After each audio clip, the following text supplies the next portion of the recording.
Hello everyone, I'm Edith Moret and it's my pleasure to present you, on behalf of the study team, this poster regarding the burden of human papillomavirus in head and neck cancers, design of the Broaden study. In terms of background, head and neck cancers are an heterogeneous group of cancers and HPV has emerged as a significant cause of those cancers. In addition, the proportion of HPV-related head and neck cancers is increasing, especially oropharyngeal cancers. Nevertheless, the current estimates of those cancers are not available in all the countries, and HPV attributable fractions vary greatly according to the geographical region.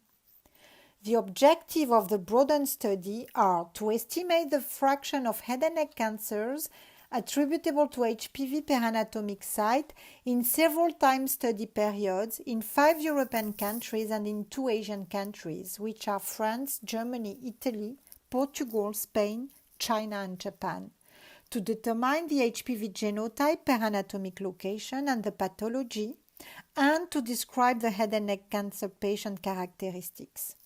In order to meet those objectives, a non-interventional cross-sectional study will be conducted.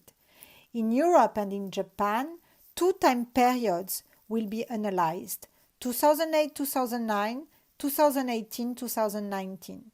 In China, 1 additional time period will be included, 2013-2014. Regarding patient eligibility criteria, the main inclusion criteria will be male or female older than 18 years old with a first head and neck cancer diagnosis in the time study periods, with a pretreatment biopsy or a resection tissue sample of the head and neck cancer available. According to the local regulations, patients will have to provide a written informed consent form. Let's look at the study methodology. Approximately 10 to 20 clinical sites per country will be included. Sites will be mainly hospitals where head and neck cancer patients are usually diagnosed. Selection sites will be conducted based on the geographical spread in the country to ensure a geographical representativeness of the samples, and it's expected that each participating site will include around 50 to 100 patients. The tissue samples of those patients will be sent to the central lab. This figure shows the process that will be performed on the tissue samples by the central lab. As you can see, upon completion of the block sectioning, the pathologist will determine the quality of the sample and the histopathology, and then will perform the HPV testings. Here you can see the study variables that will be collected from the patient's medical charts and from the central lab. From the medical charts, variables such as age, sex, country of residence, year of diagnosis, location, histological diagnosis, as well as comorbidities will be collected. From the central lab, histological assessment, results of PCR DNA, HPV genotype, results of P16 and mRNA testing will be reported.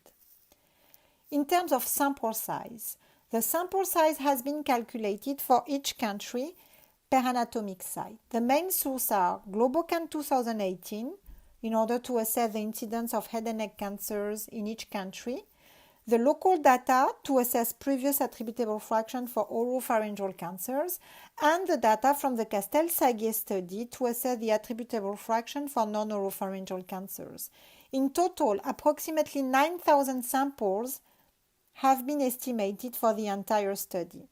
Let's focus in China's sample size estimation. It's planned that 14 sites from 7 regions in China will be included for a total of 2,540 samples.